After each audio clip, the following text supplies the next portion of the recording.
through the city like Brennan Schaub. I'm on a mission to get it all. Ride through the city like Brennan Schaub. If you ain't thick, please don't get involved. And now, Brandon Thick Boy Schaub. Oh, what's happening, fam? It is Monday morning, April 20th. How we doing? How's everybody out there? How was your weekend? A lot of rain here in Texas, kids. A lot of rain. Kiddos playing some rain with baseball. They start tackle football in July, straight up tackle. Bosty's going to be playing as well. We'll see how that goes. I bought them new equipment. These crazy bastards woke up at 4 a.m. this morning. They woke me up, and they were tackling each other with their new gear on. So, not mad at it. Hey, get your work in, dudes. Get your work in. But, boy, you're going to be exhausted today. They fucked around. They're about to find out how tiring waking up at 4 a.m. is, especially when you're 6 and 10 years old. They're screwed. They're screwed. They're screwed. In the fight world, man, the fight night was it was solid. It was solid, especially with some of the younger contenders, especially from Dana White Contender Series. You had some burst on the scene, making their debuts, basically. Charles Jourdain fight and Kyler Phillips is probably my favorite.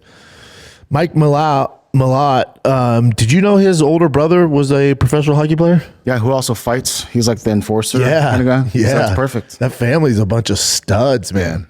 And Mike was a coach, and then he was like, I should probably start trying this. And now, Gilbert Burns is kind of that guy. I hate this term, but he's like the gatekeeper to get into the top 8, top 10. Like you beat Gilbert, even though he's a little weathered. You beat Gilbert. That's a big win. That's a big feather in the cap, Dude, this is how long I've been in the game. I met Gilbert at Black House in L.A., and they introduced him as the jiu-jitsu coach only. He had no fights at the time, nothing. He was just the jiu-jitsu coach to help the pro fight team out. And now, how long has he been fighting MMA? That's how long I've known Gilbert. Wow. And dude, this term gets thrown around a lot. He's a good dude. He's a nice guy. Dude, Gilbert Burns doesn't have a mean bone in his body. Yeah. He is the nicest freaking dude on the roster. It's like him, Wonderboy, first team, all friendly, man. And he just burst onto the scene, dude. Yeah, his profile was 2012. Yeah, first fight 2012. Man. Yeah, when I met him, he was just a jiu-jitsu guy. But what you said, how everyone loves him, it's so true. Everyone says he's the nicest, the sweetest guy. Everyone supports him big time. Dude, remember his fight against Hamzat?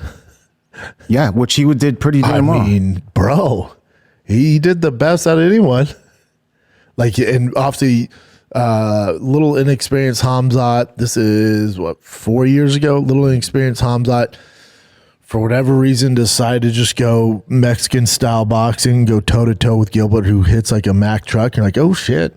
Yeah. And he couldn't really get Gilbert down either. Like, Gilbert, people forget, man. People sleep on Gilbert. He was a monster, dude. I think he dropped Hamza or wobbled him pretty bad or something. Yeah. Definitely connected. Yeah, now he's lost. Oof. He's lost 5 out of his last 7. Was that 5 in a row? Yeah. 5 in a row. And he retired. That's the right thing to do. And here's the thing. I'm sure the UFC should still do it. But when you spontaneously go, all right, that's it, and I'm throwing it away, the UFC's like, oh, we don't have any retirement package. We don't have a package. So hopefully they bring him back to one of the big cards and give him that whole video tribute and all that. Gilbert Burns has done a lot for the UFC, man. A lot. He's been around, fought some biggest names, beat some of the biggest names like Jorge, Neil Magny, Wonderboy, Woodley, Damian Maia, Gunnar Nelson. I mean, he's beat some tough dudes, man. Tough dudes. Really tough dudes. And just one of the nicest guys. Like that guy deserves a proper send-off. But when you don't give the UFC a heads up, all right. All right, man. Mike Malott looked good though. Yeah. He looked good. But again, this is how it goes. You're a contender for a lot of years, and then you're coming off 4 losses in a row, but you still got a name. You're a tough guy. You get the term gatekeeper. Mike Malot's coming up. They toss you the young wolf, and his brother just happens to be an enforcer, I think, for the LA Kings. The Kings? Those motherfuckers are tough, too. You said Kings like it was some foreign term, Chen. I thought it was from... Kings? Is it the LA Kings or no? I think that's a different era. Hold on, see. Mike Malott. Hockey team. Oh, shit, he is from LA Kings. Yeah, he is, Chen. Because they're from Canada, right? Well, yeah, but... Yeah. That's dope. That's big time. That's big time. Yeah. Yeah, the Charles Jourdain fight was just entertaining as shit. Dude, how about Jai Herbert and Mandel Nalo? Nalo, everyone, super dangerous dude, was lighting Herbert up. Lighting him up. I was like, oh, Herbert's cooked. And then Nalo just, I don't know, man, just got a little over his skis and just got slept. Barboza's KO was filthy. Yeah, you had some good fights overall. There's a funny thing with Jasmine, Jasudavicius, where she had, like, they caught her on camera with the Zin in her mouth. Hell yeah. During the fight. Hell yeah. Too bad it was in Black Buffalo, but I know what you're saying. Zin. I hate Zin. Ugh, it's all soapy and thin and gay. I hate Zin. Just not my thing, dude. But they're popular for a reason. Yeah. But boy, you guys come to the dark side, man. By dark, I mean black. Black. Yeah, it was a good night, man. It was a good night. Entertaining. Watch it from top to bottom. It was a good night. And then I would say the biggest news of the weekend, the biggest news would be the announcement that Paddy's going to fight on the International Fight Week. Mm-hmm. That's by far the biggest news. I guess kind of expected if you're around the water cooler enough.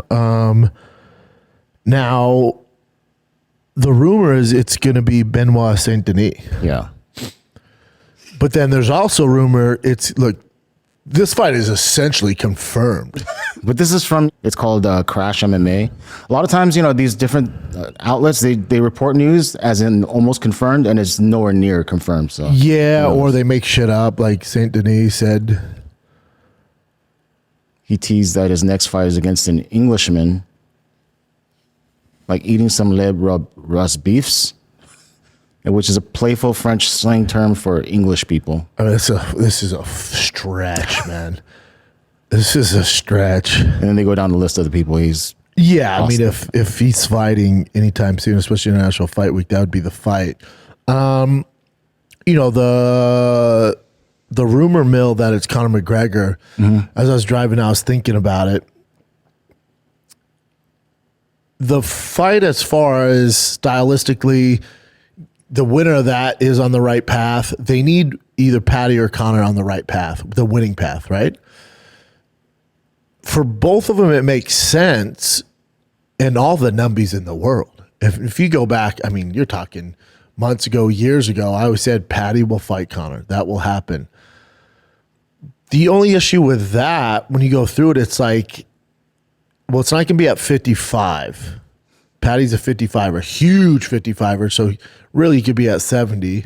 Coming off a loss at 55, it's not like Paddy's, it's really his first technical loss. Most people thought he lost to Gordon, but that's different. He didn't on paper, but the fan base thinks he did. But so he has one loss at lightweight, but he was fighting for it was a title eliminator fight against Justin Gaethje. If he would have won that, now he's fighting at the White House against Ilia Topuria. So it would be weird, even though it is the Golden Goose is Conor McGregor.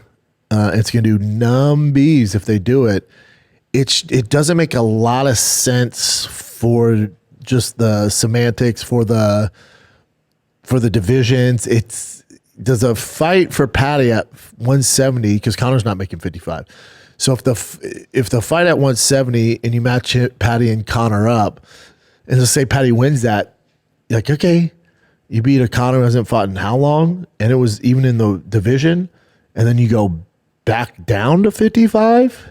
It's kind of strange, you know. It doesn't make a ton of sense. And if it was Conor, wouldn't they be blasting it like crazy? No. Really? So it's better to hold it. Not yet. No, they would never blast it this early. No, you got to get through some of the bigger events. They usually wait for this big news for a numbered event. And I figured they would announce Conor or Conor Paddy at the White House, but that's way too late, I think. Now they could do it. You know, it's a different regime. It's just things are different now, so they could do it.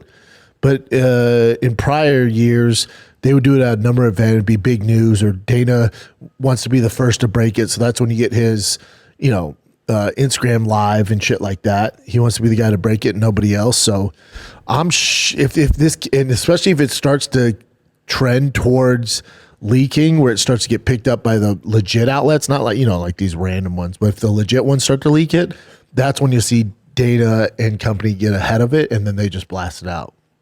Yeah. I just don't.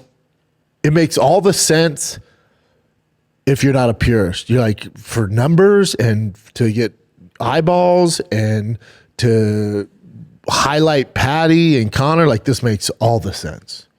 All the sense. And I always thought they'd do Paddy versus Conor. Always. But it just doesn't make a ton of sense logically. I get it. They're both massive stars. The build up to it, just the amount of views, the numbies. But if Paddy were to win that, and I think you'd be favored in that fight, it's like, okay, sweet, man. Now you're more popular than ever. And then do you give him a title shot 55 based off that against Ilya? If Ilya gets past Justin Gaethje, it's kind of weird. Or does UFC know something we don't know, and Ilya is planning on vacating his belt at 55 after this White House fight and going up to 70 to fight Islam? There's just a lot of variables. The Paddy Benoit Saint Denis, okay. It's a good fight for Paddy. Again, they need Paddy to win. So they're going to do a favorable matchup for BSD is a pretty favorable matchup for Paddy. If you can avoid the fucking dumb slugging, like you did against Justin Gaethje. The Conor fight, he would definitely be favored in that. So he's going to be favored in whatever fight they toss him. I just, what does it do to the 55-pound division if he beats Conor at 170? I don't know where you go from there. The UFC could just be like, yeah, it's just a one-off. Yeah. And it's two huge names. It's going to be one of the biggest fights of all time, especially for European combat sports. That's why we're doing it. Like, I get it. It's like, does Paddy win that and then fight Arman? It's just a lot of random shit, a lot. Or are they just building Paddy's star? Because Arman built his star. He's built his massively, and we'll get to the news of him just fucking skyrocketing Uriah Faber into the crowd. But nobody's done more for the brand than Tsarukyan, man. I mean, as of late, 100%. Yeah, in the past 6 months since he got suspended, nobody's done more for the brand. He's massive now. So, and he said they're probably going to give him a title shot next. So then he fights the winner of Ilya. So then they want Paddy to work on his star. It's just a whole jumbled up. Paddy just becomes this even bigger, crazier name if he fights Conor. And would you like say Paddy has like a overwhelming chance of beating Conor? Or is it pretty? Yeah, I would say, knowing what we know so far, you wouldn't bet on Conor on that. We're huge Conor fans there, not as shenanigans outside the octagon, but as far as his fighting goes, yeah, we're all huge fans here, but you don't know what version you're going to get. Yeah. Paddy's been relevant. He's been fighting tough competition. The stylistically makes sense. Now, if Conor can get down to 55, this is a shoo-in. Of course you do it. When you think about it, it's like, well, Paddy's going to have a tough time taking Conor down. His wrestling's not great. Conor's takedown defense is pretty good back in the day. Who knows? All this is predicated on what version of Conor we get. You would never want to bet on that. You don't want to roll the dice on that and put your mortgage on Conor coming back just as good as he was even 4 years ago. So, but if I'm the UFC and you want to shake things up, and they've been doing some random shit lately, this would do it. Oh, this would be huge. This would do it. This would, this would put Paddy over, as they say, because he's massive, top 8 stars in the UFC. But for the casuals that love Conor, like, who's he fighting? You're like, oh, dude, he's fighting Paddy. And they're like, oh, and they look into him, so it builds Paddy's star. And they know Paddy has, who knows, 8-10 fights left in his career. Conor has maybe 2, maybe 1. So it makes sense. Yeah, I would be stoked for it. I'm sure everyone would be. I've been asking for it for a hot second. What else you got, brother? All right. Well, you mentioned it already, but Tsarukyan wrestling Uriah Faber and basically throwing, like, this is a cheating move, right? But basically throwing him out of whatever that's called, that platform for wrestling. Yeah, they're up on a platform. If you're just listening to, if you've seen RAF, so they're on like a lifted platform. It's a wrestling mat, so everybody's eye level with the wrestling mat. So it's probably, I don't know, 4 foot drop. At least 4 feet, right? Let me see it. Well, there's one of the angles.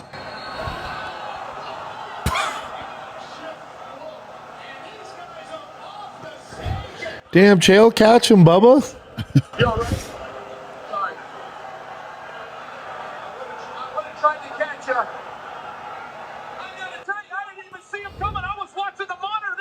Did Arman say like my bad or sorry or anything like that?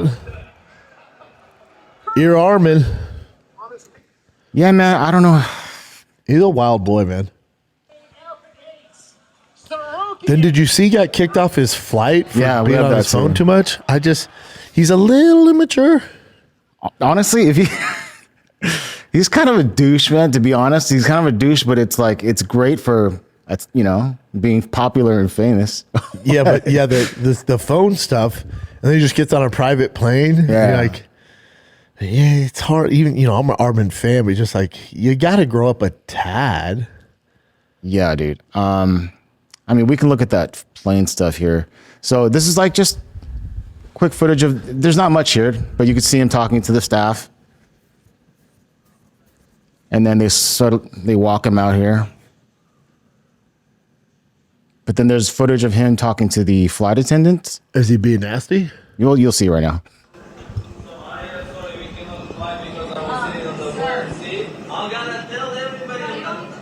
Yeah, we do.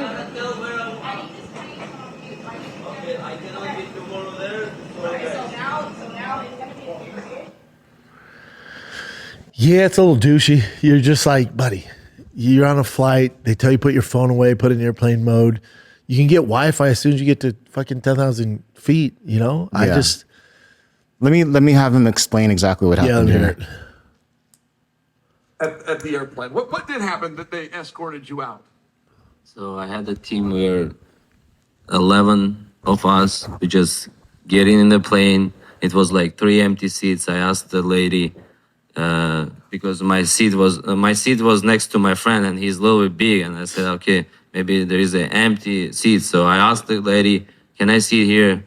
She doesn't say yes, no. She said, where's your seat? I said, 29A, go there. I said, like, why you rude? Like, and then I sit like 30A because it was empty. And then someone called to my friend, he picked up the phone, and my friend, he had to open his table, and she came and said, close your table. And he said, like, okay, like, I'll do that. And Pucho, someone called Pucho, he took the phone, and then 3 of us, we kicked out from the plane. And the other 7, they flew. And then we got the jet, and they said, bro, why didn't tell me you flying jet after that? We would like to get out too. Yeah, it's just like plain etiquette. You're like, yeah, dude. It's basic rules, yeah. Yeah, it's on a simple plane. shit, man. Can you imagine 11 of them, their team just doing that shit? Like, and he keeps moving seats. They're telling, like, that'd be tough, man. Yeah, I'm with the airline on this. Yeah, dude. It's like, shit. I get it. It's annoying, especially again, they have a job to do, like the American Airlines. So it's just tough, man. It's like, you can't be on your phones. You got to sit in your seat. that's how we track people.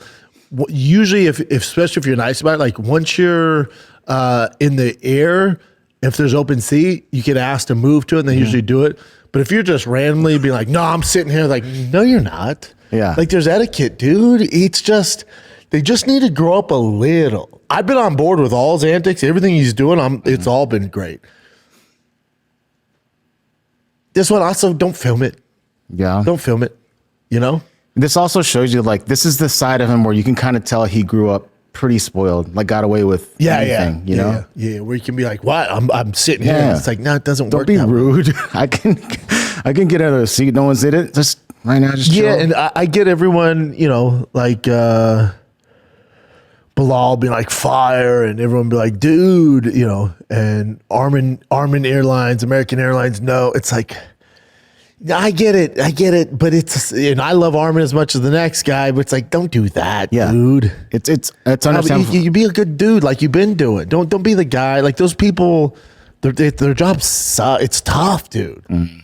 It's just plain etiquette. It sucks. And you're delaying the plane, and like people have shit to get and connecting flights. Like this ain't the way to go. Yeah.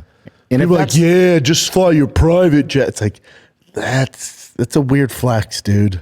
If that's just during takeoff, imagine how much of a headache they might be during the flight. So they have to be like, guys, you got to bounce, man. And the other 10, what do you say, 11 total? Yeah. The other 10 you're flying with, hey, bud, you ain't Arman Tsarukyan. Why are you acting like that? Even Arman should be acting like that, but those other guys, what are you doing? Yeah. I know what you're saying. His are you competing in RAF?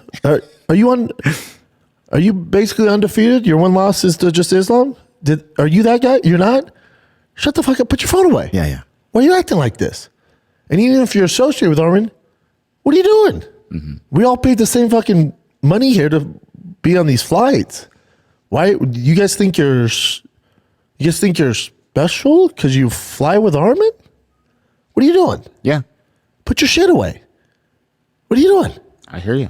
Let's take a little break here. Picture this. It's late night. You're scrolling through your feeds when all of a sudden you see it.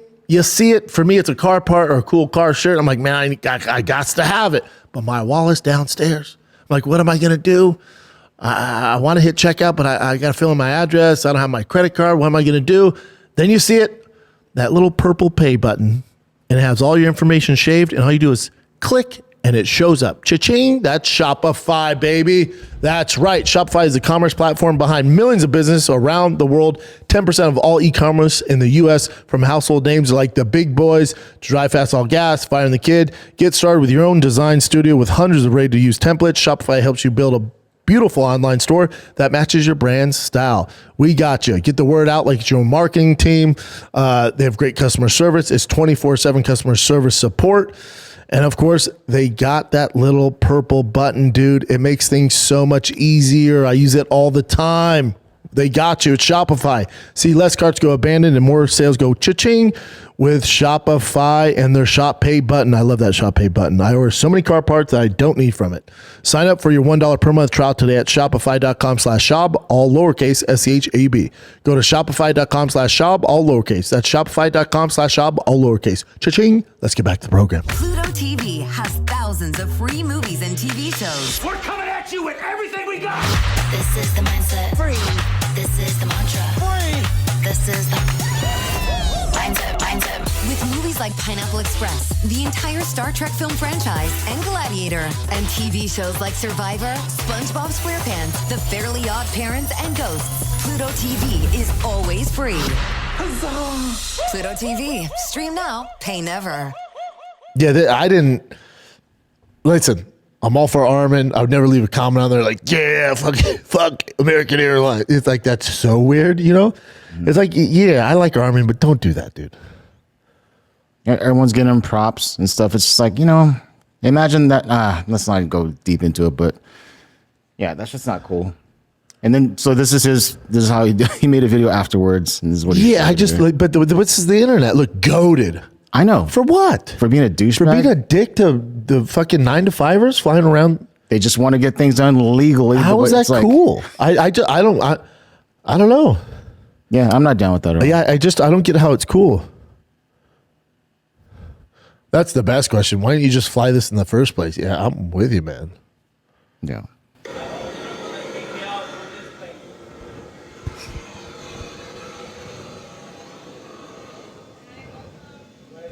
Whatever you want. Oh, thank you. How are you? Okay, guys, I'll be in 5 hours in Philadelphia. Yeah, cool, man. What do you think about that move though? Like, even though it went viral and everything, you know, him throwing Uriah Faber out of that platform. What do you, in your mind? What do you think? That's Discipline issue. But that's really fucked up. Yeah, discipline issue. Yeah. So yeah, it's a discipline. Again, I like Arman. He's a wild boy, so it's a reason why a lot of us like him. But it's like that stuff. And you're such a big favorite. Uriah's a legend, dude. He's older, you know. I'm usually on board with Arman. I'm still a fan. Tossing Uriah onto the concrete and then doing this to American Airlines, like, this ain't it, Bubba. But again, you're not going to bat 1,000. You know, he's trying, he's screaming. You're not going to bat 1,000. I don't think he's a bad guy or anything like that. But a lot of times when you're getting all this feedback and all this intel and, you're crushing this, you know, sometimes it's a thing. You can get to your head. It's an ego thing. And then hey, man, don't toss Uriah on the ground. Oh, but it's a dope highlight. No, I know, but he's older, dude. Like, you should dominate him. Like, he was kind enough, you know, and thank God Arman took the fight too, or the wrestling match was also like, man, Uriah's older. He's a legend. Like, you show him respect. Don't pile drive him to the cement. Dude. Yeah, but it got views. No, I know. What the fuck are we doing, dude? Don't pile drive Uriah Faber in the cement. That's a discipline issue. Don't take down the fucking drink tray during takeoff. Sit in your seat. All this is discipline. All this is discipline. Yeah. And as good as he is, and he's amazing. He's amazing. As good as he is, and I'm not saying this for a fact, but when you have discipline issues outside of training, you can't be crazy disciplined in your sport and then just crazy on discipline outside of the sport, and then it all works out. It usually seeps in, and he's so talented and so good, and he works really hard. But if you're, and again, who knows? This could just be a weekend thing. I don't know. But I'm just saying, if you see a guy who's doing undisciplined things online, there's no way he's checking all the boxes with his regular day job. It's just not. Doesn't work that way. You can't turn that on and off. Yeah. I mean, you either do things the right way, or sometimes you do things the right way and sometimes you don't. And there's some people that just do things the wrong way all the time. What was I saying? It's just even in professional, like, he was doing the stare off with Dan Hooker and fucking headbutting him in the nose. Like, you can't, that's where it seeps into his professional life. And all these people like cheering him on for doing this kind of shit. It's kind of like, where do you draw the line? You know? Yeah, it's almost like you need different friends. But again, if he's the cash cow, so I'm sure with his entourage, like, he's paying for everybody. He's doing, so they're not going to question the guy who's leading the charge. No, they're doing it along with them. Yeah, but if you don't have the friends, like, hold on, dude, just sit in your seat. Just sit in your seat. Let's get there, and then when we're in the air, let's ask nice, and let's see if she'll let us move. If not the end of the world. So your friend's bigger. Arman, you're tiny, dude. It's not like it's two big dudes sitting next to each other. You know what I'm saying? Yeah. It's not like me and Jelly Roll sitting next to each other, both big dudes. Yeah. Arman, you're tiny, buddy. Those seats are big enough for you. If I can fit next to a big guy, you can fit. Guarantee it. This is what you signed up for. Just do things the right way, man. But again, online, oh yeah, fuck American Airlines. Get him, bro. Dude, I wish he spiked Uriah harder. Okay. Yeah. Whatever. Yeah, I'm usually on board with all his antics and all that shit. This one's like hard miss. Yeah, don't be a dude. But again, live and learn. Don't make him a bad guy. Doesn't make him this, but if you see a tendency of this discipline shit, it's going to bite you in the ass. Because you know who's not doing this? Ilia Topuria. Islam Makhachev. Do you ever see any of this stuff with him? No. Ever? Do you ever see any issues? and that's who you got to take the helm from. You know, good luck, bud. But again, Arman's so talented. It's working right now. Yeah, and we'll see if it still works. You know, if he keeps doing this wild shit, we'll see. And Dana not giving him the opportunity to fight for the title right away. It's like I'm kind of understanding a little bit more. Why. Yeah. Dana's like, no, you guys don't know the shit we deal with behind the scenes. This is why. He does wild shit, man, and it's fun and it builds the fan base, stuff like that. But maybe this is why. Yeah. Thoughts on this? Conor Benn getting another. Well, he signed now a multi-year deal with Zuffa Boxing. The whole thing's weird. It's just because if you watch his fight, you wouldn't be like, oh my God, I gotta see that guy fight again. I think he was talking about Conor Benn versus Ryan Garcia. Yeah, he said that's my only thing is, did he sign his multi-year deal? So did he Conor just signed a five fight deal? Is that at $15 million a pop? I highly doubt it. Well, you're not going to go from $15 million to $1 million. Maybe that's like the bonus because he signed with Zuffa. So he's like, boom, here's a whole bunch of money right now. But then if you want to be with us, we'll give you this much afterwards. But go through it. Think about how much more he gets paid than any fighter in the UFC. Yeah. Even the champs. Because you're not, one fight for $15 million, that's not a bonus. He fought that fight on Netflix. Mm-hmm. Let's say you cut that to, what, dude? Let's say it's $10 million. Okay. They say supposedly that's what Alex Poton's getting. $10 million per fight, yeah. You're talking about the guy who's about to be a fucking 3-division champ? Conor Benn, make it make fucking sense. You tell me this dude brings more eyeballs. He's more valuable than Volkanovski, Ilya, Islam. He's making more money than them. Tom Aspinall.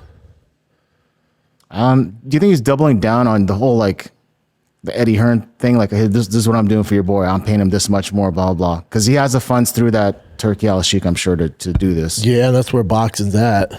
But just to show off even more. Even if he's not thinking that Conor Benn's like this incredible star. But I think Eddie's like, okay, you overpaid for him. That's just bad business. You know, Eddie Hearn has Anthony Joshua, who seems to be very, very loyal. So, but it's also Conor Benn's good.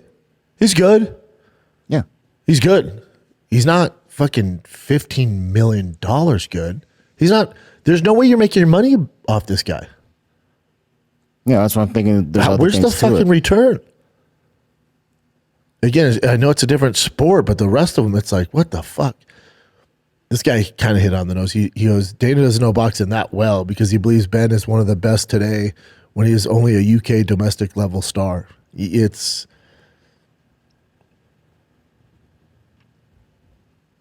What do you think of that? Yeah, it's weird to hit your wagon to Conor Benn. Again, solid, good fighter. I don't know. Maybe they know something. It's boxing. We don't know. You know, it's boxing. So these guys can demand that sort of money. But again, when the face of your company is paying this basically mid-level star boxer, and you got champs who aren't making as much, nobody says anything. I mean, the fighters are upset. Obviously, which ones? UFC fighters. Yeah, I know. And what'd they do? Of course, nothing. Sugar was not much. Man, that's crazy, but I understand. You know, it's like nobody's saying shit. Get in line. It is what it is. Good for Conor Benn, though. I'm not mad at him. Get your money. Dude. It's more of just two brand new UFC thing. Cars. Yeah. So it was confirmed that Carlos Ulberg has an ACL injury, and it's going to take 9 to 12 months or something like that. He's out for a hot second. Yeah. And this is what Dana White says on his future. What you do at 205, I mean, it's going to be a while. Yeah, so fight again. One of the good things about it is he was a power slap last night, and I was talking to him, and he's going to stay in Vegas. So got the surgery. He's going to start working at the PI. Apparently where he lives in Australia, he's in a remote part of the country, so there isn't a lot around him. And what we used to find before we built the Performance Institute is we would get these guys surgery with great doctors, then they'd go back home and wouldn't do anything. They didn't do any, physical therapy and recovery. So now with the PI, that place has saved more fights and helped more athletes prolong their careers, and we'll get him in there, see how fast he starts to recover, and we always figure it out. I know Polokos has been talking already about interim belts and whatnot. I assume you guys haven't really had that conversation yet. We have not, yeah. I mean, Carlos is still getting set up here, but we will figure it out. So there's possibility that they'll have to do an interim. They might do an interim belt. They're not going to strip Carlos, but also the division's just a fucking shit show. Like, there's no prominent, champ that they would want to, in the meantime, take away from Ulberg and designate. It's just the division is shit, so it actually helps Carlo Ulberg out not to get stripped. Yeah. But also there's peptide like BC157. He'd take a bunch of shit. All that stuff we didn't really know about until recently too, right? Fairly recently. I think it's illegal though, but there's some that were I remember there were some that was okay, but I forgot which ones. But yeah, if you're injured, I think all that should be tossed aside. Do what he can do to get back, and then once he's back in the competition pool, then you start testing him. Conor was the one that had some sort of loophole to do that. Oh yeah, to get out and to get back in. But I don't know. All right, so Sean Strickland heard this interview with Khamzat, and Khamzat said something like, "If we, something happened on the streets, and then if he dies, he dies." Kind of threatening him if something really did happen, he could die, right? So this is Sean Strickland's reaction to that interview. Oh, hold on. How did it start though?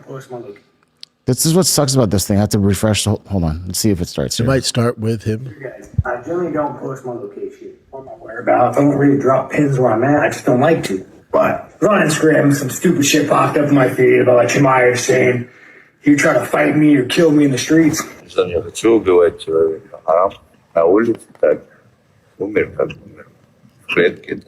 Dude, I was 10 minutes from your gym.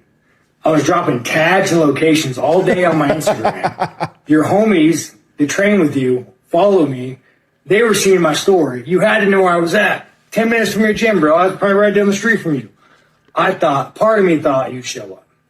But as we all know with Costa, when he pulled your card, hold me back. But man, I'm the last dude in America you should threaten. But I guess if you don't show up, you don't show up. So you guys, I generally don't post my location. How do I want to do this? It's weird to post it with guns in the back. It's wait, what's happening? He's trying to posture I'm the last dude. Are you gonna shoot him? He builds the fight though. It'd been great if Khamzat showed up.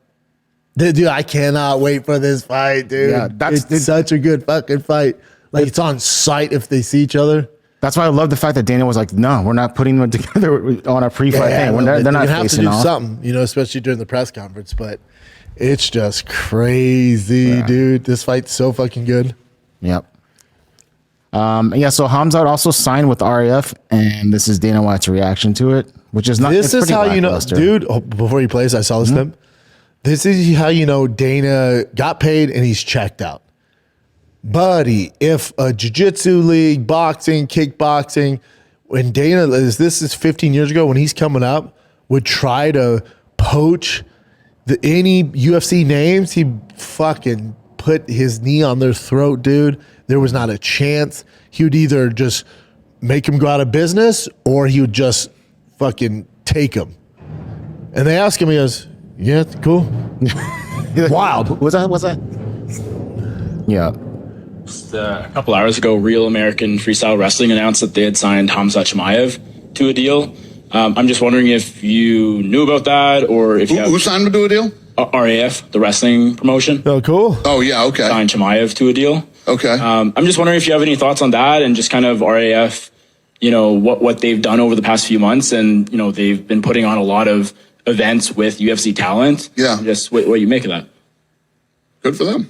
Yeah. I hope it works out for him, man. Bro, that's how you. Sergeant. I saw that. That's it. You're like, yeah, cool, man. I don't give a fuck. That compared to back in the day, here's what you don't want to have happen. So RAF is doing things right. It's pure. It's from a good place. Collegiate wrestlers and Olympic level wrestlers and, you know, guys with high caliber wrestling pedigrees have a place they can go on a major platform, you know, on Fox News or whatever, the Fox app, but it's getting a ton of clicks and they're being compensated heavily. These guys are making six figures. They finally have a league. The worst possible thing that could happen is TKO, Dana go, that is getting big. It's actually doing better than Slap Fight or whatever bullshit we're doing, the Zuffa boxing. It is. It's beaten both of those. We're going to absorb this. We're going to take it. Because then what happens is then the suits get involved. Name a company, name a band, when they go mainstream, they get better. Name a company, when they go corporate, it gets better. No, it's about the bottom dollar. It's about the shareholders. Look at the UFC now. It's been great lately, but just compared to 10 years ago, it's a shell of what it used to be. It's making more money than ever, but as a fan, do you care? No. You don't give a fuck. You want the fights, the exciting stuff. You want passion. You want somebody steering the ship who wants this as bad as you do. The worst thing that could possibly happen to Arya for the future of wrestling is they get bought out by TKO, which if at the rate they're going, it's probably going to happen, kids. Because what happens is then the suits go, cool, thank you, we'll take it from here. How much are you giving these guys? Whoa, no, that's not happening. We're going to do a flat fee across the board. We're going to do this. And then the compensation and the elite wrestlers don't have a place to go again. Oh, wait, you guys have sponsors and stuff? No, not anymore. You're going to wear this singlet. We're going to do these matchups. It'd be a disaster. Because right now, for the most part, like some of the matchmakers like Mick Maynard, obviously Shelby, they know fighting. They're passionate about fighting. But then you look at some of the matchups, some of the cards, it's like those are the suits doing that. It's just the bottom dollar. Right now, you have people who are passionate about American wrestling, collegiate wrestling, freestyle wrestling, folk wrestling, who want to make this an avenue for wrestling. And it's fantastic they finally have one. Do not sell out. Do not sell out to the UFC. Do not. You can bring on sponsors, big sponsors. I'm sure they're doing this. You can bring on big sponsors to support it and presenting sponsors and this and this and this. Do not sell out and go corporate. It's going to ruin that entire thing, especially this early. Yeah. But as a business owner, you get it, right? The guys who create it, like, man, think about it. Man, we're doing this, and this. And then TKO comes along like, hey, here's, I don't know, 200 million, 300 million, 400 million to buy your company. You're like, dude, we started this thing with nothing. So you get why they do it. But if you're a purist, if you're for the love of the game, and I'm sure they're being compensated, they're getting paid good, but you're fucking over wrestling. And those guys will have nowhere to go. And they finally have a spot. So please don't sell out. Yeah. Please don't sell out. Yeah. At least for now, that guy Izzy, that you know, the coach Izzy from whatever, was it Jackson's? Izzy Flow Wrestling? Yeah. He was at Jackson's he's from his Izzy School of Wrestling in Chicago, I think. So he's one of the founders of RAF. And even he knows that Arman's whatever he's doing goes viral. He goes, I don't like it. He still goes, I still don't like it. That's not something I don't care if it goes viral. No, wrestling, that's not. So it's good that he's still there. So it looks like he's going to be staying. Yeah, there's really only like hockey too, but hockey, baseball especially, and wrestling are like, there's a code of conduct, of behavior, where they don't get down that flashy bullshit. Every other sport is fucked. All right. So speaking of Greg Jackson, what do you think of this? Everything Josh Hookett says, I take with a grain of salt now. But so this is what he wrote. So the first part seems real, but the second part obviously is joking. But it says, you see it? He goes, my coach Greg Jackson will not be coaching me on the White House fight for personal reasons. So that sounds like it's Greg Jackson's issue with the White House, which I didn't even think we'll about get that. to Okay. that. But I don't know. But I have no clue. I don't know where Greg's at on the political scene, nor do I give a fuck. But when I read this, my coach Greg Jackson will not be coaching me on the White House fight for personal reasons. It's a Sunday card, so you don't have any other fighters. Personal reasons would be maybe he doesn't agree with it, which, dude, that's such an issue. I don't know what his issue is. Also, it's Josh Hokett, so who knows what's going on there. He goes, I don't have a coach now. Will the ring girls corner me, please? Tag them for me. Yeah, with Hokett, I just don't know what's real. Greg's probably not going to say anything. I don't know. Here's the thing with the White House stuff, too. Just my whole thing on all this, whether you're left, right, in the middle, whatever you are, let's swap, put the shoe on the other foot. And let's say this is whatever, when Biden was in office or even before that, which was Trump again. But you know what I'm saying? So just anytime there's a president in office, it's controversial. It just so happens that the guy who more than half the public voted for happens to be friends with Dana White. So he's using that relationship to put this special event on for the fans. You can make it political. Oh, the UFC is a right-wing organization. Or it's like, or he just happens to be boys with this guy. And if he wasn't, there's no UFC White House card event. So paint this politically however you want. Take your hatred for Trump out of it. Take your hatred for Dana out you want out of it. The fact that there is a fucking octagon on the lawn at the White House is unbelievable. Yeah, but Trump, we shouldn't be in this war. I hear all that. No. Take all that out. Yeah, but what he did with ICE, I hear you. All that. Fuck all this noise. The fact that the UFC in 2026 is hosting a steel cage at the lawn of the White House is unfathomable. It is mind-blowing. It is a win across the board. Any other, the NFL does this, it would be insane. NHL, MLB, insane, dude. But because Trump has ties to Dana, and obviously, Trump's controversial, it becomes this, oh, you're telling me this isn't just propaganda for the right wing? No, dumbass. If Biden was in office, who I don't agree with, who I don't like, I don't give a fuck who's there. The fact, if you're a fan of mixed martial arts and you can't get over your hatred for the political party who's in control at the White House right now, and just put all that to the side and cut through all the bullshit and realize that your favorite sport that we've all come up with, we've all grown up with, if you're hardcore, we've all grown up with. Remember it was a big deal when they were on Spike?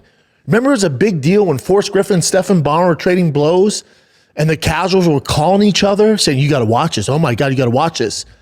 Remember it was a big deal when they were on Fox and it was Junior Dos Santos knocking out Cain Velasquez? Remember how big? We all felt so much pride in that. Do you remember when they signed the ESPN deal and we're on the sports ticker? And you got Stuart Scott breaking down fucking UFC. Do you remember some of this stuff? And because it becomes political, so political, and I get all that, but if you're an actual fan, the fact that Dana White has taken this organization and he's put an octagon at the fucking White House. If you can't drop your hatred for whatever hate you have for the president, the right, whatever it is, and realize that this will never happen again in our lifetime, and just appreciate it for what it is. Yeah, but it's just propping Trump up and it's the agenda. Shut up. They have other means to do all that bullshit. But your sport that you grew up on, that you've been with the whole time, you're letting fucking politics get in the way of what's actually happened. You have a great fucking card. An insane card. Yeah, and I hear you. I criticize him for saying it's the greatest of all time. Is it the greatest card I've ever seen? No. It's pretty fucking good for the current roster, man. It's pretty freaking tasty. It's pretty tasty. It's a better card than MVP Netflix. Get real. It's more relevant. It's not even close. And now we were told something else. All good. They still delivered a fucking steel case. You know how insane this is? You remember when the politicians used to call it cockfighting and it was illegal? You remember when they had to fight on Indian reservations? Do y'all forget where we came from? And now it's on CBS at the White House. If you can't put your political bias to the side and just celebrate this as far as a sport. I know, the right's doing this, the left's doing it. Cut all that out. The sport that you know and love is having a once in a fucking lifetime event at the White House. It will never happen again. Stop the bullshit. This is like the people that don't talk to their parents because they voted for the left or the right. What? You're letting that stuff get in the way of your relationship with your friends and family? What are you doing? They've won. You've been compromised. So these people who are in my space, whether MMA analysts, whatever, who are all anti-UFC, anti-Trump, oh, this is a far-right propaganda. Oh, you've lost your way, Bubba. You've lost your way. Remember when you guys were fighting for the UFC to be mainstream? Remember when you're fighting, not getting views on your website, not getting views on your podcasts or your shows, and they're getting canceled left and right? Remember when you were fighting for this to be mainstream? And now they've pulled off a fucking event at the White House, the most famous house of all time. It will never be done again. And y'all want to hate on it. You don't want to appreciate that because you don't like that Trump's doing this or that. What president did you agree with 100%? Which one? I'd love to hear it. But you're letting all that get in the way of what they have accomplished. Do I have my issues with the UFC? Yeah. I have my issues with the MLB. I have my issues with the NBA, NFL. Yeah, sure. But I don't not watch it. I'm not that big of a pussy where I get offended when the UFC puts stop racism and they're taking knees and doing all this woke shit. Okay.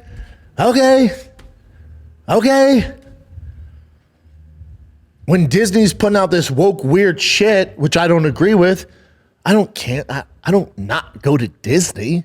It's not going to affect my life in that. It's not that. What? It's crazy. It's crazy to me. People are letting their political polarization take away from what is going on. Can you criticize the cabinet and what Trump's doing? Absolutely. But you got to realize where the UFC's come from. And dude, it's mind blowing. If I would have told you 20 years ago, if I would have told you in 1993, hey man, this thing's gonna get so big, they're gonna do this quote unquote cockfighting at the White House. You're like, oh dude, you're smoking crack. And y'all want to hate on it. Y'all want to criticize it because you don't agree that Trump's buddies and he's doing Dana a favor. Shut up. Shut the fuck up. Your sport that you love, that you make money off of, criticizing or celebrating every fucking week, is putting an event on at the goddamn White House. Shut the fuck up. The buck stops there. Yeah, but Trump I'm not talking about all that.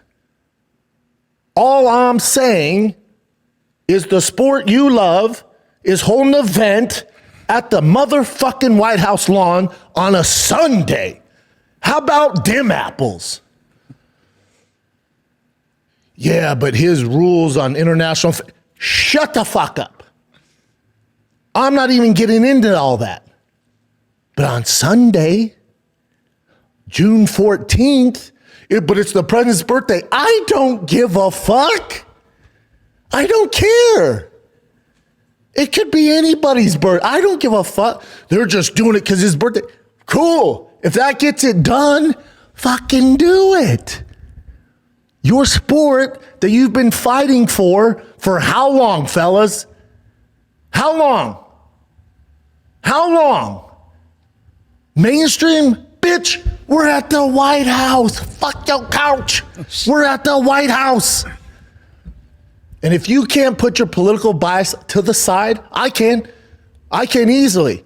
If Kamala was president, if this during the Biden term, the Obama term, I don't give a fuck who's at the head of the table, whose birthday it is, why they're doing it. All I know is the sport I fucking love has an event at the White House on a Sunday.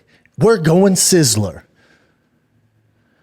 Yeah, but they're just propping themselves up for 2028. Shut the fuck up. Shut up, man. Shut up. Is that it, Chen? That's it, dude. Let's go to some fan questions. Let's go to some fan questions. I didn't realize that little thing. Yeah, it's one thing sparks the fire, Chin, and then I'm on a rant, buddy. Now I know. That's what I do, dude. You had a fight night this weekend. We'll get into it on Thursday's show. Aljo has a tough one against the Moroccan Devil. My God, it's a tough fight for Aljo. These older heads, they're trying to kill off, dude. I'm a huge Aljo fan. Buchecha, my God, that was my dude. You had Hodolfo and Buchecha on the same card. Ooh, heavy jiu-jitsu royalty on there. We'll get into this card on Thursday. But let's get to some fan questions. All right, let's get to these fan questions. Chin. And for you guys, on Mondays, you can DM me the questions. I see them on there. I post Mondays and usually typically Wednesdays or Thursdays for the fan questions. The best way to get your fan questions answered is in the YouTube comment section. So submit them there. Chin and Nick see them. And when you put a fan question, it makes it super easy on us. So love you guys. Let's get to it for Monday's episode. This is Devin33. Who is the most slept on performance trainer, MMA trainer that you'd like to see get more credit? You have the who's who like Jackson's, people like John Wood out there in Vegas. But I'd like to hear thoughts on some of the low-key guys. Dwayne Ludwig, yeah. Ricky Lundell, yeah. Easton BJJ in Denver, yep. Everyone knows them. Or even go old school and talk about Pat Milicic. Everyone knows him, though, too, big dog. Who's the most slept on? Thanks for all you do, Dad Gang. Yes, sir. Man, I would say the one who didn't become like a household name was Mark Henry, who was Frankie Edgar's a lot of guys trainer. His name, and not to be confused with the WWE giant black guy. Mark Henry is based out of New Jersey. He had a pizza joint. He helped me game plan for the Crow Cop fight. He was Chris Weidman, Frankie Edgar, a lot of boys, a lot of guys. He's amazing. Zabit's guy. Oh, he wasn't Chris Weidman. He was Zabit, Barboza, a lot of the badasses. Mark Henry. My answer is Mark Henry for 5,000, please. This guy just says Ryan, but it's _Ryan._.07_. Yeah. What's up, homie? You can just say Ryan for my username. I know, dude. I like to give it to you. We've been really critical of UFC recently, but now they're starting to pick up some steam. Yeah, with Seattle, UFC 327. Yeah. The fight nights this week have been tough, and next week before, tough, but, it is what it is. Do you think they're officially back? Miami card was sensational. UFC 328 is amazing. Then the White House card is great. Then International Fight Week, which we already know will have Gable and most likely Conor. Does the staff at UFC get to drink their coffee now? Because I say coffee's for closers. Yeah, they can have a couple cups. They have a couple cups. I don't know if all of them can, but they have a couple cups, especially after Seattle, UFC 327. This week's, the main event with the Moroccan Devil and Aljo. It's all right card. The following week, you got JDM Prates, which is a fantastic fight for the main event. The rest of the card's decent, but that main event's spicy. And then you got Strickland Hamzat. And then you got the White House card. Then you got, to your point, freaking IFW. Yeah, we're cooking, man. The summer's always strong for the UFC. So, yeah, they're back, but they're back in regards to 2026, meaning the numbered events are getting better. Some of the fight nights in select cities are better, but you still got your apex, because they have to fulfill so many cards. So they're back in regards to 2026. I'll give you that. It's a good time to be a UFC fan. C Diggin, CDIGGAN. How do you think Hamza will do against Kyle Snyder and RAF? I think you'll be surprised. I've seen him go against big-time wrestlers, All-Americans, national champions, and he absolutely mollywops them. Kyle Snyder's a different animal, but so is Hamza. I think we'll be surprised at the results we get. Not saying he ragdolls him, but he'll do very well.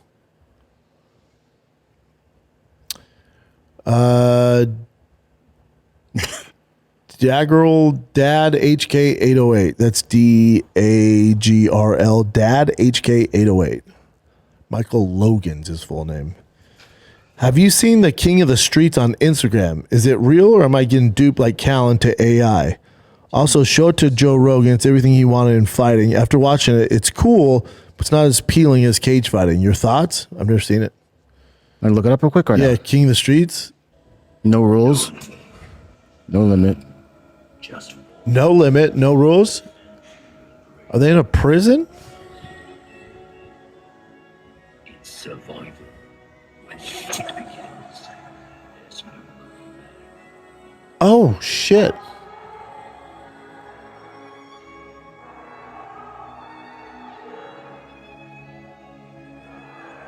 Oh.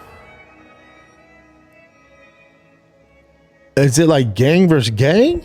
Just 2 on one side, 2 on the other side? I don't know. Yeah, I guess 2 on 2. Let me see another one. Kind of into it. It looks a little AI, right? Yeah. Or there's some great photographers. Is this real? Oh, so that's fake, but it's just a show maybe. It's fake, right? It has to be, yeah, scripted. Let me see this one. 2 versus 2. That looks real.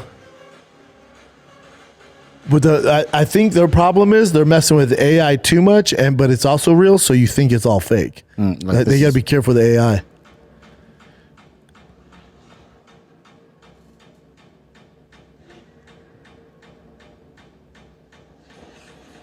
Yeah, that's just a trailer or something. It looks like the movie Lionheart, and I'm all for it.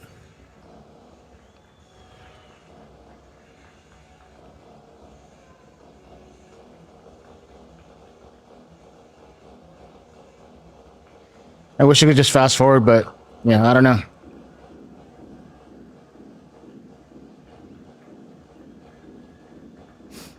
I mean, this is straight up Fight Club shit. But if it's all these guys or no? No, that's one-on-one there. Oh, that guy who was doing all that just won.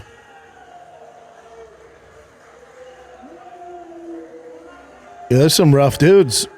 I'm not mad at it. Yeah, if it's real, then that's pretty dope. I think some of it's AI and some of it's real. That's cool.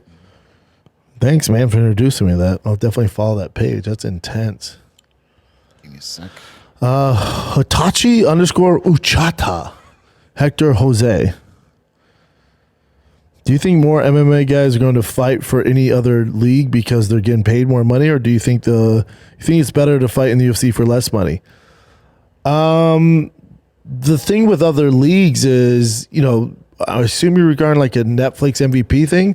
You got to be such a big name, and they're not building names over there, right? So you got to build your name somewhere. So you got to go through the grind of the UFC, but have success and become a fan favorite in order to get the big boy money from Netflix MVP. So it's a weird route to go.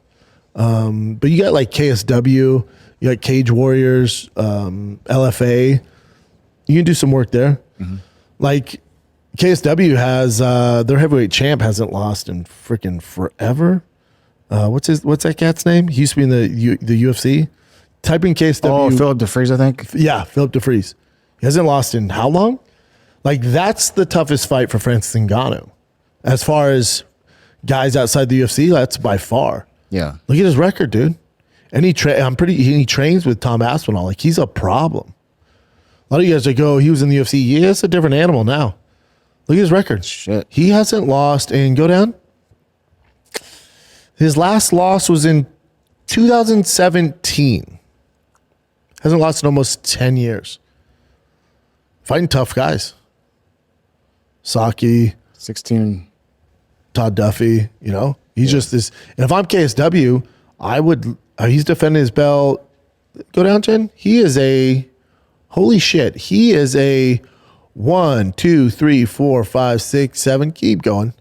8, 9, 10, 11, 12. Keep going. 13, 14, 15 time defending champion, heavyweight champion. I don't give a fuck what league you're in. 14, 15 time heavyweight. That's crazy, yeah. Champion? I didn't know he had that much. Yeah, isn't it crazy? For whatever reason, I get a lot of pub here. Dude, you're telling me he wouldn't be a tough matchup for Francis? Mm-hmm. And KSW, I'm sure, we got him under contract, but she's going to build our brand. We got the number one heavyweight in the world. KSW, 15-time defending champion versus Francis Ngannou on Netflix. Just builds KSW. Yep. I don't know why they would. Yep. Yeah. Yeah, he's a problem, Bubba. It's huge problem for Francis. By far, Francis' toughest fight outside the UFC. By far. Bar none. Philip DeVries. Look him up. Daddy Rambos. Should Laura Sanko stop wearing suits? She's too sexy for that bullshit.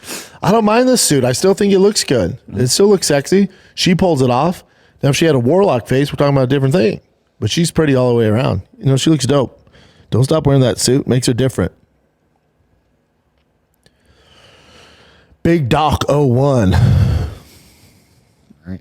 Fan question from Monday's podcast. With MMA being a melting pot of all versions of fighting, making a true test of skill, if you were to get the current world champion from individual disciplines, boxing, wrestling, BJJ, have them fighting their style against each other like UFC 1, which discipline would ultimately be crowned the champion? Fighters all the same weight class. Just had my third child on Friday. Keep up the dad chats. Being realness to the podcast set you apart. Thanks, brother. Appreciate you. Shout out to your kiddos. If this is like back in 1993, it's all disciplines. Wrestling would dominate.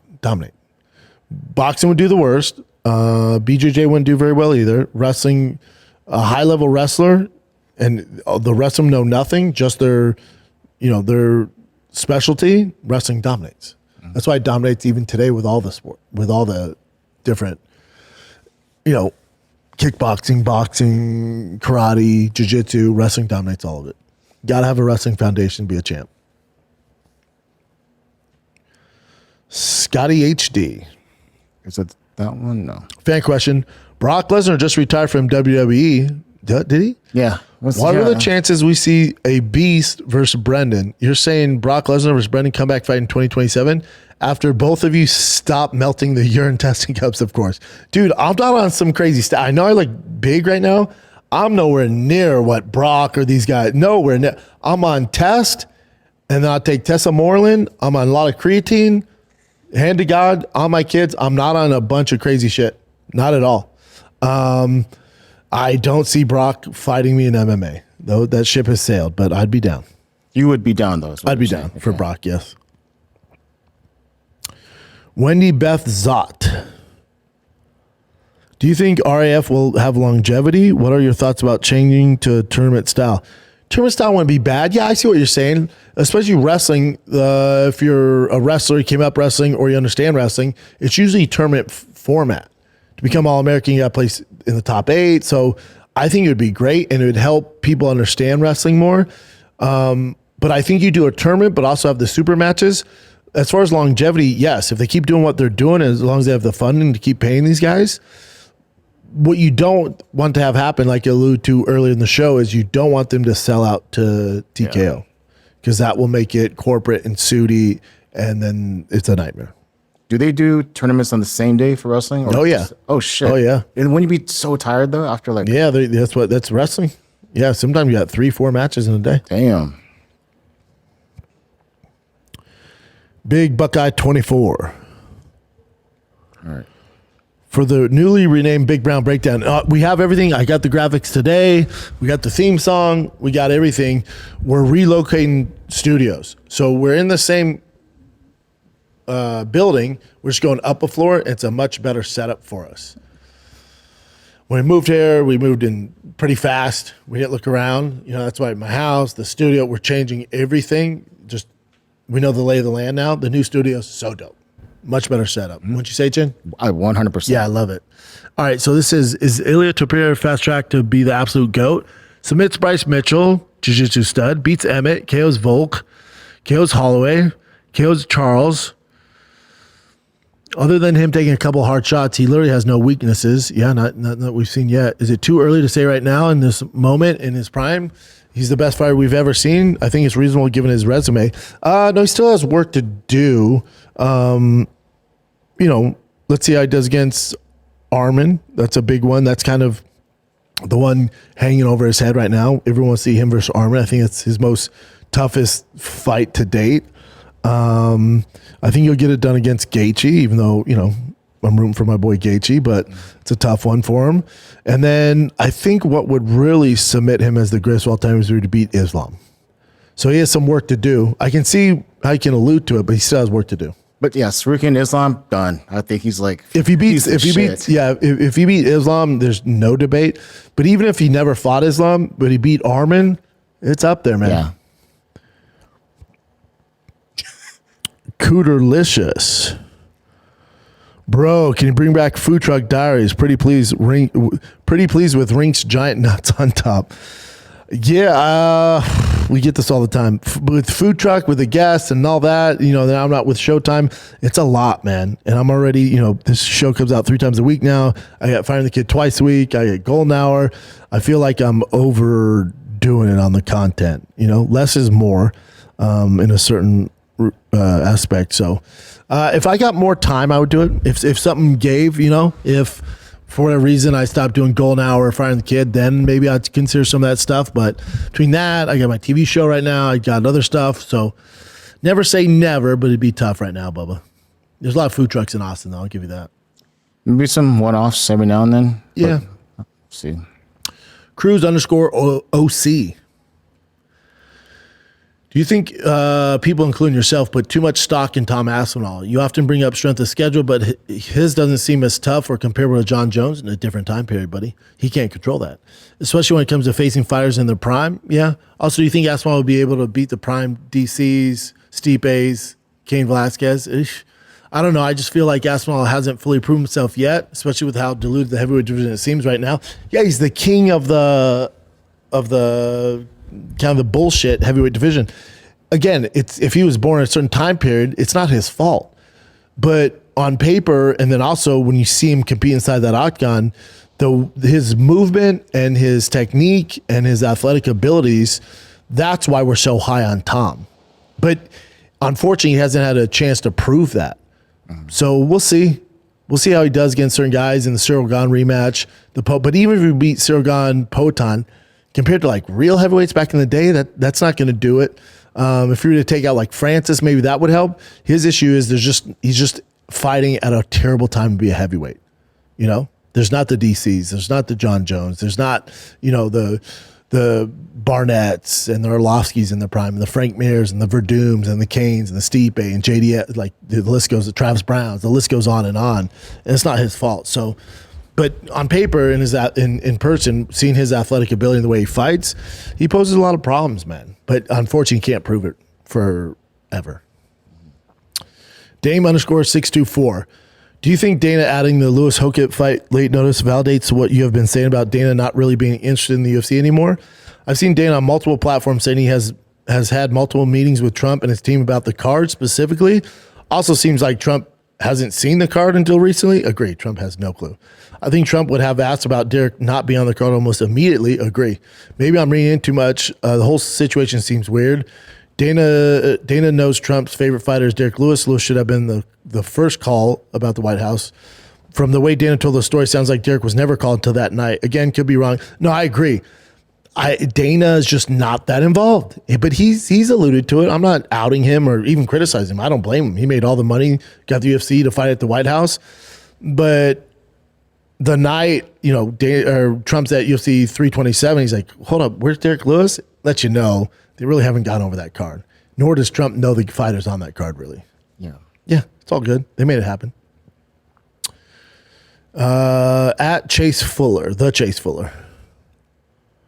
Paddy is saying International Fight Week. Conor has alluded to International Fight Week. Could it be? Again, I'm all for it. And I talked about it on the show. I broke it down, but I'm all for it. It makes all the sense. I've always said Paddy's going to fight Conor. I didn't think he'd come to this extent, but I just don't know what you do because Conor's not going to fight at 55. If he's at 55, no brainer. This is the fight they're going to make. But if Paddy beats him, he goes to 170, then he has to come down. What's it really do for Paddy's career besides give him a whole new heightened level of fame, beating the unicorn and Conor McGregor? But at 55 and in the rankings, what's it do? But again, we're in the UFC 2026, so it doesn't really matter. I do think you get Paddy versus Conor. I think they're waiting to announce it once more White House news comes out, and they don't want to steal the spotlight from that because that's bigger than any fight on the White House card. Okay. Nolan Khan.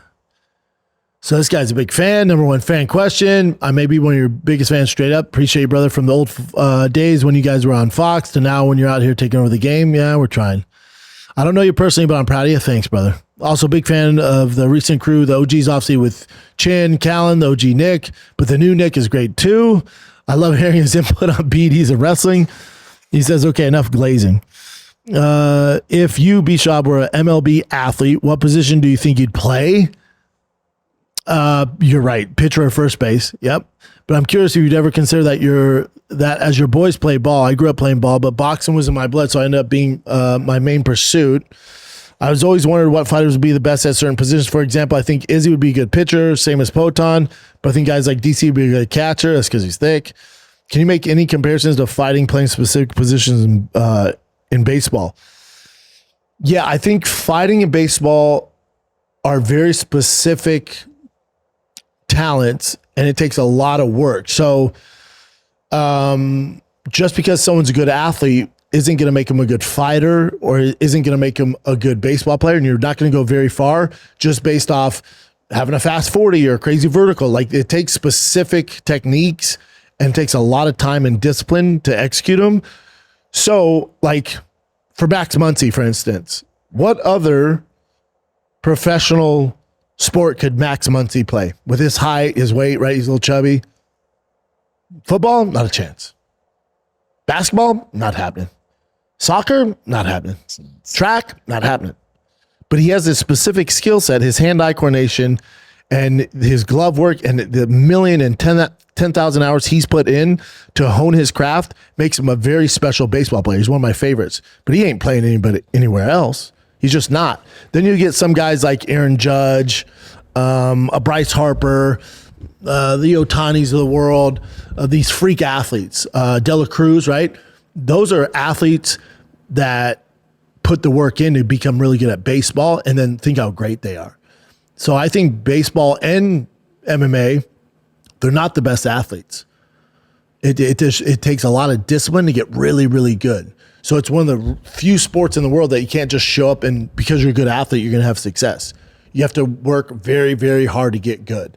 Fighting, you got to work very, very hard to get good. Baseball, you got to work very, very hard to get good. You're not going to get by on just your athleticism. That's the similarities between those.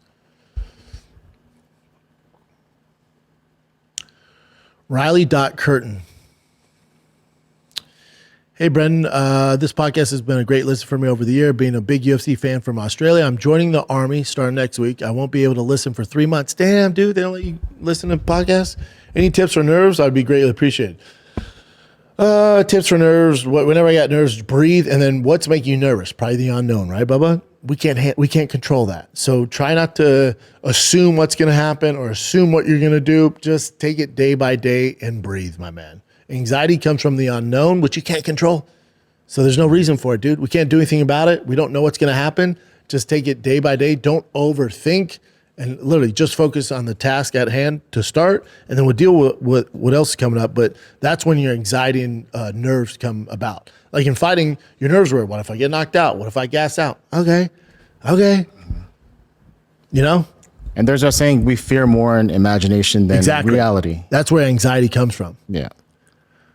It's the unknown. That's it? Yep. All right, kids, thank you for the questions. Again, if you want your questions read on the next 2 episodes, just submit your questions in the comments below. Put fan question. Nick and Chin will see them. I will answer them. That's it. I love you guys.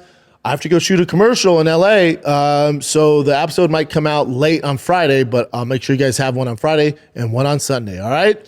Love you guys. If you see me, come say what's up. Good luck to all the dads this weekend in your baseball tournaments. I got one myself, so good luck. I'm out.